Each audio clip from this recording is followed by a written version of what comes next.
할렐루야. 오늘도 귀한 찬양으로 우리 하나님의 은혜를 우리에게 전달해 주신 찬양대에 감사드립니다. 오늘 창립 46주년을 맞이하면서 이곳에 가난교회를 세우시고 많은 사람들 가운데 먼저 우리를 구원하신 하나님, 그리고 우리를 하나님 나라의 일꾼으로 세우셔서 하나님의 영광을 위해서 쓰시기를 기뻐하시는 우리 하나님께 감사와 영광을 돌려드립니다. 또 부름받은 성도로서 교회를 섬기며 하나님께서 주신 귀한 사명 감당하기 위해서 헌신과 충성을 아끼지 않으신 우리 성도 여러분들에게 감사와 치아를 드립니다. 그리고 이제 우리가 감당해야 될 중요한 사명은 여기까지 온 것으로 우리는 족하게 여기는 것이 아니라 이제 다음 세대를 믿음의 용사로 세워나가는 일, 또 교회가 세상을 향해서 해야 할 일을 바로 하는 일, 이것이 이제는 중요하다고 생각하고 이런 부분에 대한 우리의 다짐과 각오와 준비가 있어야 될 줄로 믿습니다. 초대 예루살렘 교회는 큰 부흥을 이루었지만 여기가 좋사오니 라고 주저앉아 자기들에게 주어진 사명에 대한 부분을 등한시하게 됐을 때 하나님께서 박해를 통해서 그 교회를 사방으로 흩어버리셨다고 말씀하십니다. 그런데 작지만 하나님이 주신 귀한 사명을 충성스럽게 감당했던 안디옥 교회는 길이길이 사도행전의 중심교회로 남게 되었음을 우리에게 보여주고 있습니다.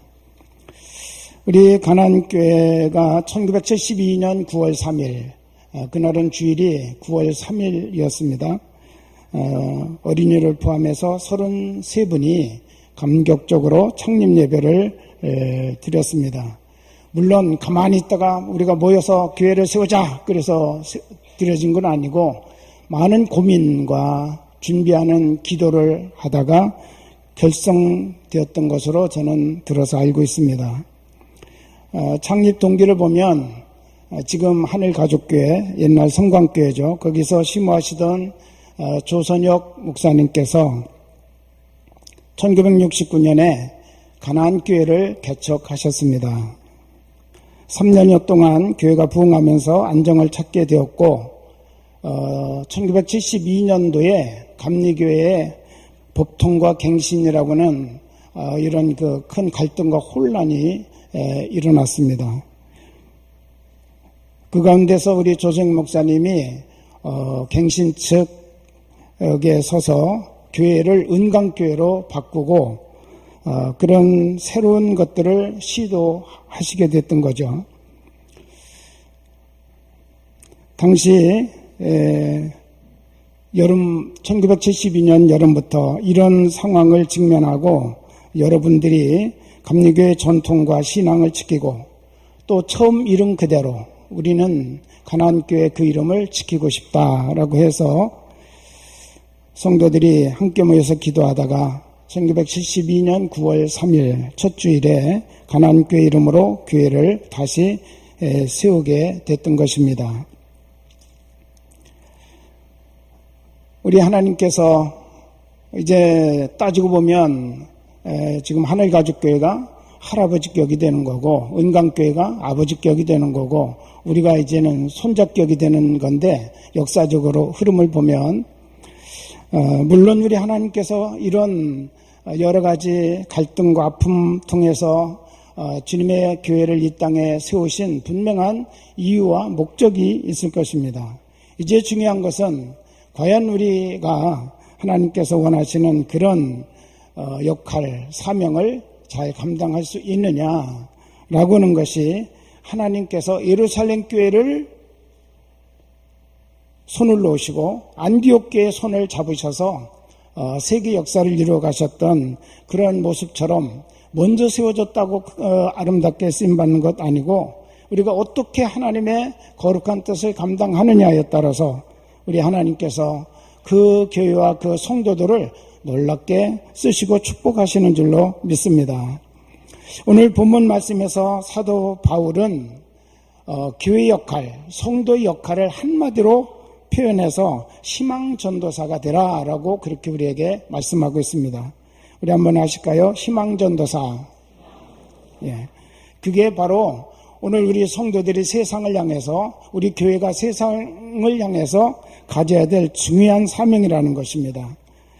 오늘 여기 보면 이 아드라무떼노라고는 이 배가 사도 바울을 포함해서 약 276명의 사람들을 싣고 출항을 합니다. 그런데 사도 바울이 기도하는 가운데 아무래도 위험이 따를 것 같다. 그래서 미항리라고는 항구에 정박을 하고 겨울을 난 다음에 봄에 날씨가 풀리면 그때 출항하는 것이 좋겠다. 그렇게 생각을 했습니다. 그런데 이 율리오라고는 백부장, 바울 호송 책임을 맡은 이 백부장이 선장과 선주의 말을 따릅니다. 그들은 경험도 많고 지식도 많고 바다에 대해서는 사도 바울 그 이상의 모든 것들을 갖추고 있는 사람들이기 때문에 그들의 말을 신뢰하고 따랐습니다. 13절 오늘 말씀 보면 남풍이 순하게 불매라고 말하고 있죠. 그들이 따르는데 웬 사도 바울이 말했던 그런 위험 하나도 징조가 보이지 않는 거예요. 남풍이 순하게 불어서 모든 것들이 잘 돼나가는 것 같아요. 그래서 그들이 뜻을 이룬 줄 알고 그렇게 말했어요. 뜻을 이룬 줄 알고 그거 봐, 우리가 옳잖아, 우리가 맞잖아, 우리 잘 될 거야, 그렇게 생각하면서 그들이 이제 항해를 시작했는데 14절을 보니까 얼마 안 돼요. 성 가운데로부터 유라굴로라는 광풍이 크게 일어났다라고 말씀합니다. 그게 바로 우리의 삶인 것 같습니다. 우리들은 대부분 남풍이 순하게 불면 이제 우리의 뜻이 이루어지는 거야, 이제는 그렇게 생각하면서 우리의 경험과 지식을 바탕으로 해서 우리들이 무엇인가를 해보려고 시도를 합니다. 그러나 때로는 그것이 얼마 안 돼서 광풍에 직면하는 경우들도 많이 있습니다. 우리가 생각해보고 계산해봤는데 우리의 지식으로, 우리의 경험으로 해서 모든 것들을 다 우리가 짜보니까 잘 될 것 같아요. 그래서 막 거기다가 사업에 투자하고 자기 돈이 부족하니까 우리 가족들, 이웃들의 돈까지 투자했는데 얼마 안 돼서 그것이 막 유라굴로라고 하는 광풍에 휘말려가지고 한순간에 그런 위기에 직면하는 그런 일들도 많이 있지 않습니까? 우리 인생이 바로 이런 상황을 많이 가지고 있습니다.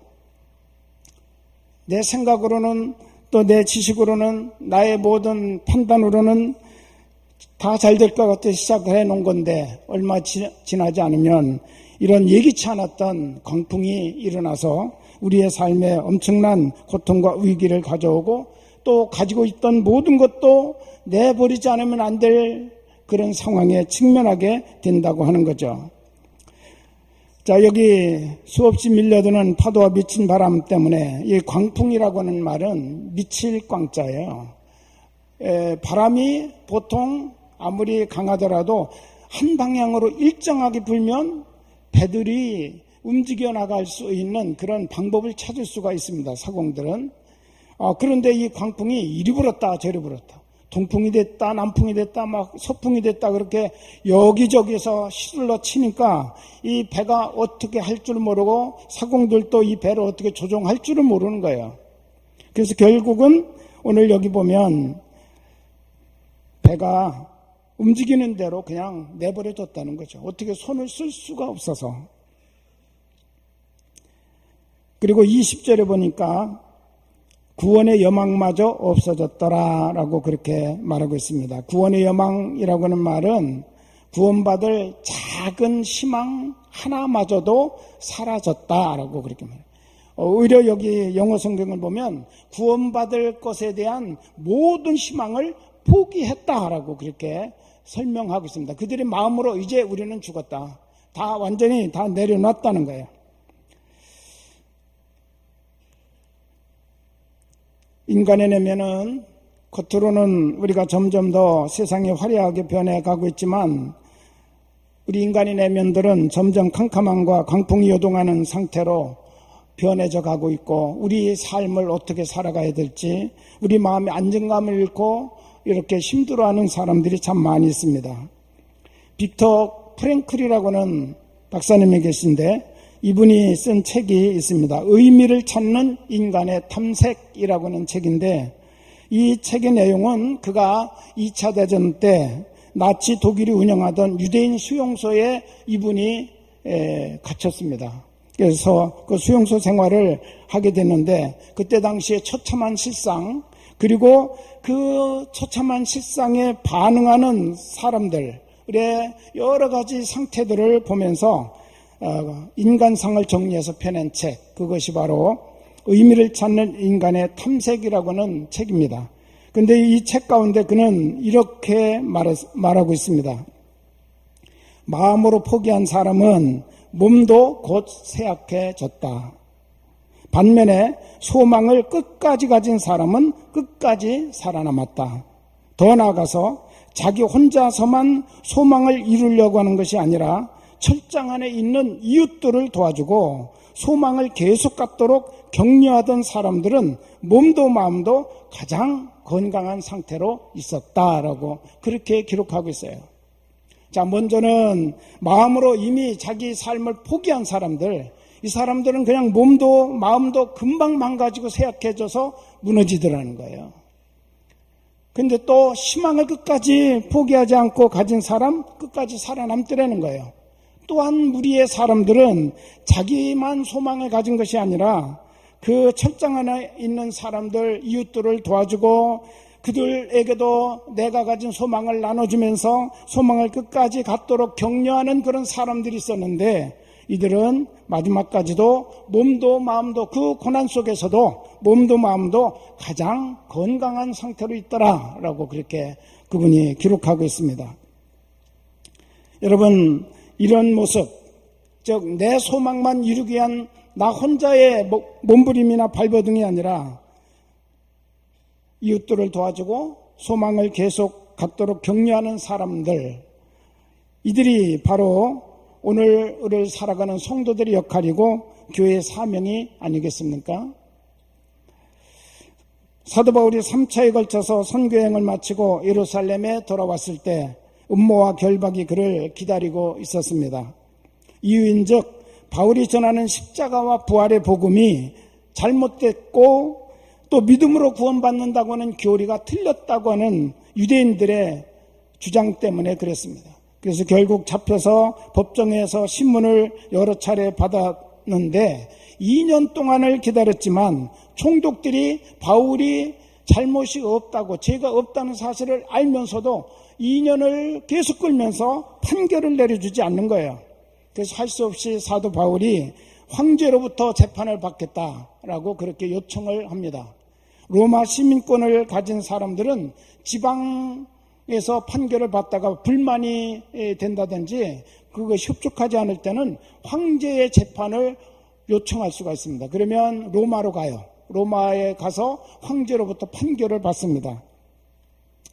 그래서 사도 바울도 로마 황제 가이사에게 재판받기 위해서 이제 배를 타고 출발합니다. 로마로 호송할 때 책임자는 백부장 율리오라고는 로마 군대의 장교였는데, 아무리 배를 타고 중간쯤 한 3분의 1쯤 갔을 때 미항이라고는 항구에 도달하게 되었고, 그때 사도 바울은 계속 배를 타고 하면서도 하나님께 기도하다가 하나님께서 주신 영적인 감각이 있었습니다. 그래서 그가 이번 항해가 배뿐만 아니라 배 안에 있는 모든 화물, 우리의 생명까지도 큰 타격을 입게 될 것이니 미항이라고 하는 이 항구에서 겨울을 나고 갑시다라고 요청했지만, 당시 사도 바울은 일개 죄수에 불과한 사람이에요. 백부장이 죄수의 말을 들을 리가 있나요? 오히려 배를 운영하고 있는 선주와 선장의 말을 더 신뢰하게 되었습니다. 그래서 출항을 합니다. 바울이 타고 가는 배는 그 당시 많은 화물과 276명의 사람들이 타고 있었던 것을 보면 대단히 큰 배에 되었다고 생각을 합니다. 거기다가 남풍이 순하게 불고 있었기 때문에 항해하기에 최적의 날씨처럼 보였습니다.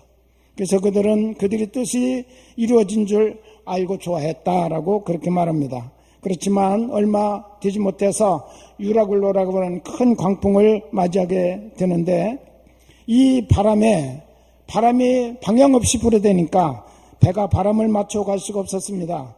어쩔 도리가 없어서 그냥 포기하고 배가 움직이는 대로 내버려 두었다, 그렇게 말합니다. 18, 19절에 보면 급기야는 견딜 수가 없어서 사람 살고 보자. 이제 가장 위기에 처하니까 중요한 것이 뭔지를 이제 그들이 하나하나 알기 시작하는 거예요. 배에 어떤 화물, 거기에 뭐 금덩어리에 있던 무슨 보따리가 있든 그거 상관하지 않아요. 자기 생명이 더 중요하다는 사실, 살기 위해서는 그걸 포기할 수밖에 없다는 사실을 그때서야 깨닫습니다. 그래서 이제는 바다에다가 짐을 모두 던져버리고 배의 기구들까지도 다 스스로가 버렸다, 그렇게 말합니다. 이제 그들은 살 길이 보이지 않고 죽음의 그림자가 다가왔습니다. 14일이 지났는데도 계속해서 상황은 나아지는 것이 아니라 점점 더 험악해져가는 그런 상황을 보면서 이들은 이젠 더 이상 살 수 있는 길은 없다라고 모든 사람들이 다 포기했다는 거예요. 그런데 놀라운 사실이 하나 여기에 일어납니다. 29절에 보면 암초에 걸릴까요? 고물로 닷릿을 내리고 날이 새기를 고대하니라 라고 말씀하고 있습니다. 날이 셀 것을 기다렸다, 날이 새기를 지금 희망하고 있다라고 그렇게 말하고 있는데, 왜 그들이 날 새기를 희망할까요? 오늘 그 앞부분에 보면 사공들이 뭔가 느낌이 이상해요. 그래서 그 물기를 재보니까 자꾸 점점 낮아지는 거예요. 그 수위가. 그러니까 이게 육지가 가까이 온 것이 아닌가, 그것을 이제 느낄 수가 있었다고 말합니다. 근데 날이 새기를 고대하니라, 여기 고대했다라고는 말, 이거는 기다렸다, 간절하게 바랬다라고 하는 그런 의미도 있지만, 영어 성경을 보면 플레이했다는 거예요. 기도했다는 거예요. 이들은 완전히 죽음의 그림자에 묶여가지고 작은 구원의 어떤 희망조차도 갖지 못한 채 이제 스스로를 포기하고 있었던 사람들이 날이 새기를 하나님께 기도하면서 고대하고 있었다는 거죠. 여러분, 날은 뭐 우리가 새라고 하나님께 기도한다고 새지는 것 아니잖아요. 시간이 되면 새지는데 왜 이들이 기도했을까요? 날이 새면 우리에게 구원의 길을 열어주소서라고 하는 그런 간절한 마음이 이들에게 있었기 때문에 그들은 기도했다라고 이와 같이 말합니다. 여러분, 그들에게 어떤 일이 있었기 때문에 죽음의 그림자 앞에서 구원의 작은 희망조차 버릴 수밖에 없었던 그들이 이렇게 희망의 사람으로 변해서 하나님께 기도하고 그 내일을 기다리는 그런 사람들로 바뀌어졌을까요? 그 말씀이 오늘 21절부터 26절에 나옵니다. 사도 바울이 다시 등장합니다.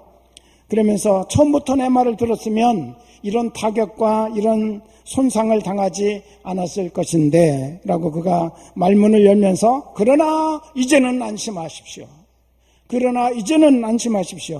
배는 상할 겁니다.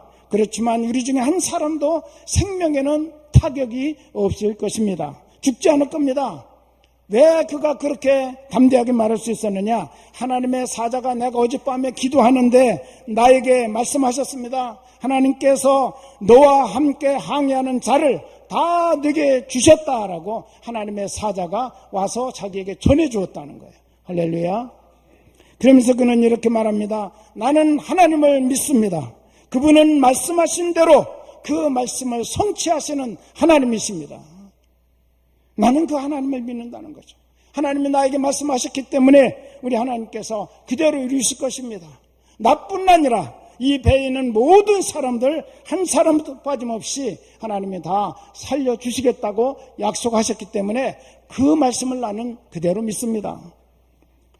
그러면서 안심하십시오. 22절, 25절 두 번씩이나 계속해서 강조하면서 그들에게 안심을 주고 있습니다. 여러분, 이 의로가 그들에게 소망으로 절망에서 소망으로 바뀌는 역사를 이루어 주었고 그들이 구원의 소망을 갖고 기도하며 기다리는 자들로 변화되게 하였다는 사실을 믿으시기를 바랍니다.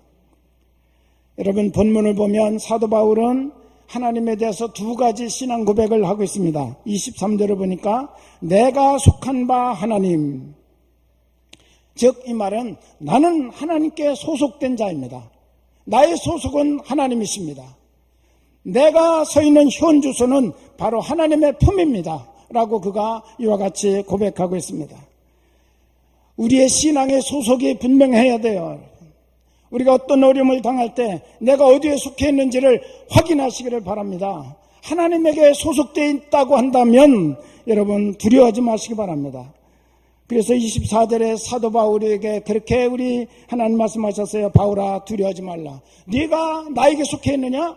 내 품에 있느냐? 내 삶의 현주소가 내 안에 있는 그런 사람이냐? 그렇다면 너는 두려워하지 말아라.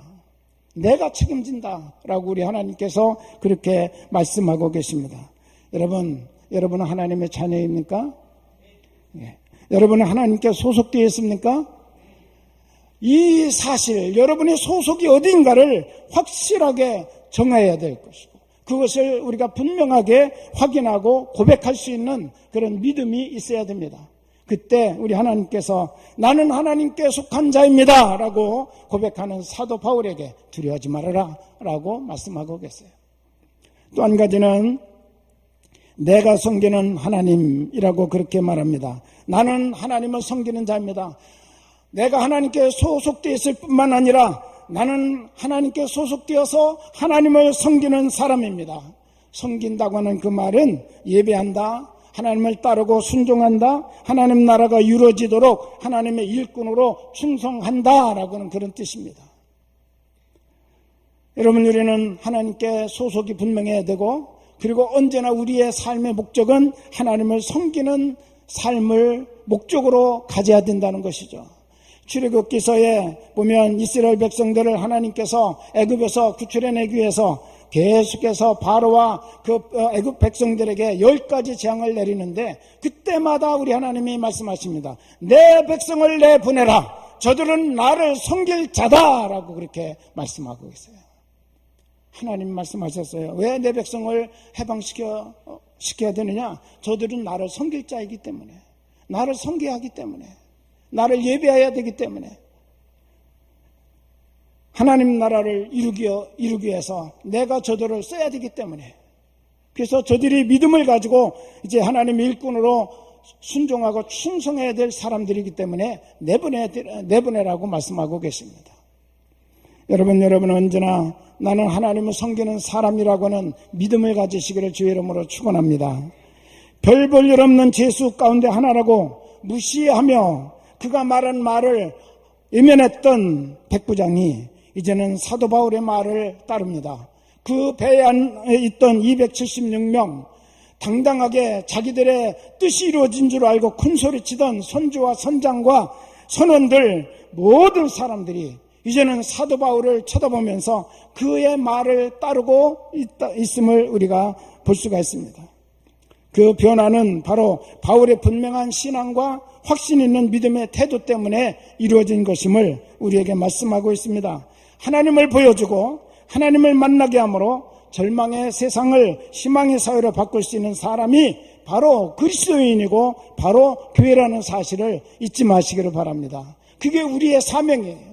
사도 바울이 오늘 행하였던 이 일이 바로 그리스도인인 내가 할 일이고 교회인 우리 교회가 감당해야 될 가장 중요한 일이라는 사실을 우리는 잊어서는 안 됩니다.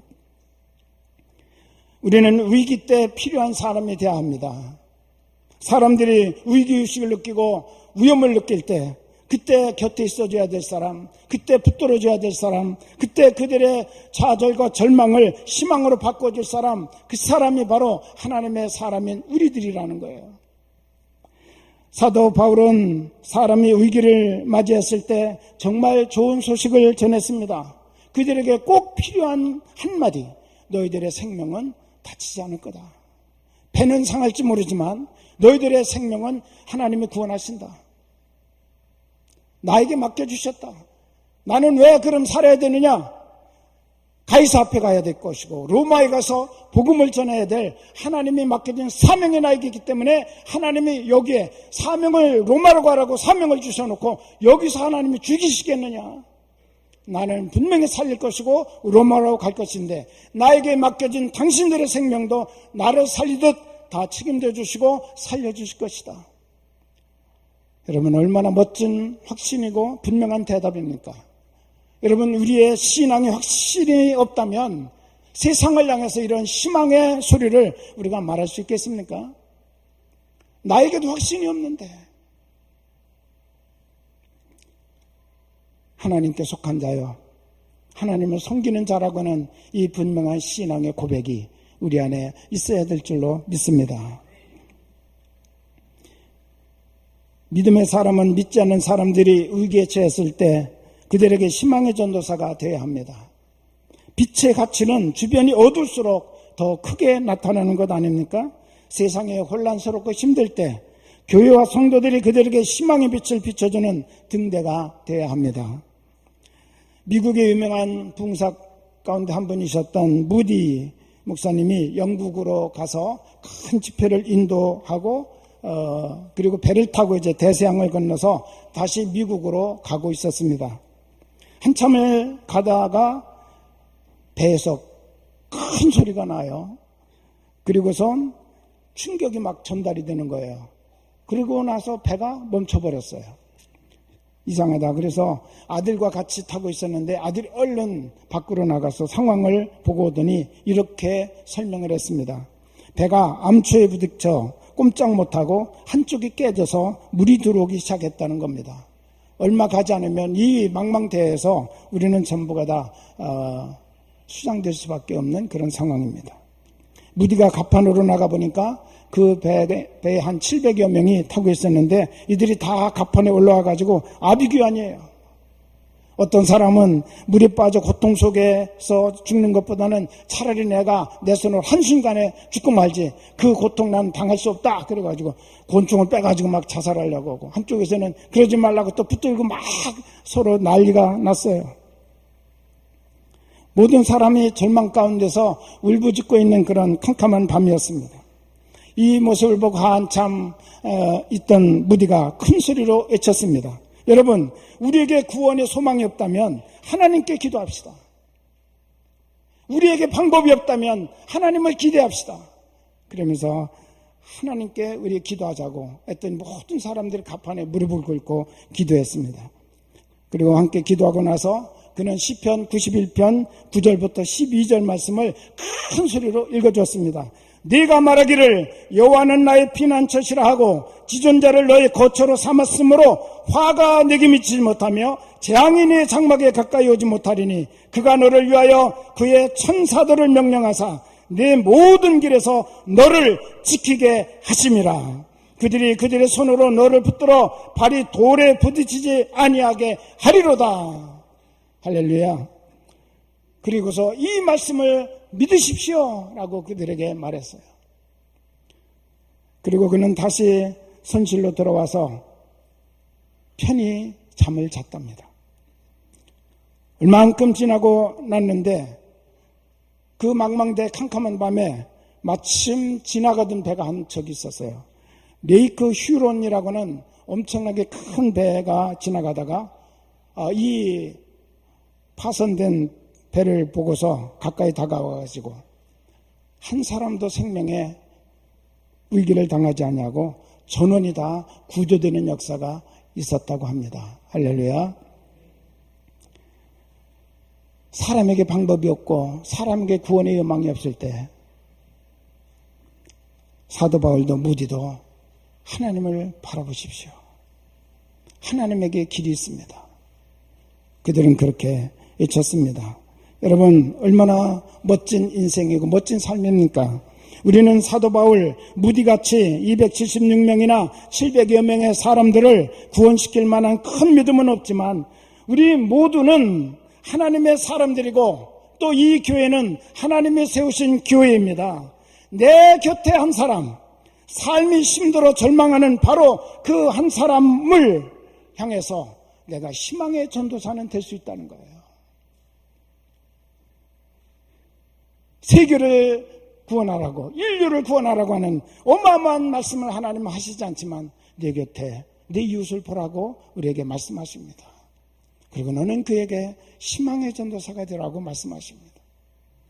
네가 희망의 전도사가 되기 위해서는 살아계신 하나님, 그 하나님께 내가 소속되어 있다고 하는 분명한 사실과 나는 지금도 하나님을 예배하고 섬기는 자이기 때문에 하나님께서 내 삶을 인도하시고 나를 통해서 하나님의 역사가 이루어진다고 하는 그런 확실한 믿음을 가지고 행하라는 거예요. 할렐루야. 하나님만이 희망입니다. 우리에게도 희망은 없습니다. 오직 하나님 의지하고 하나님 안에 소속되어 있기 때문에 하나님의 희망이 나의 희망이 되는 줄로 믿습니다.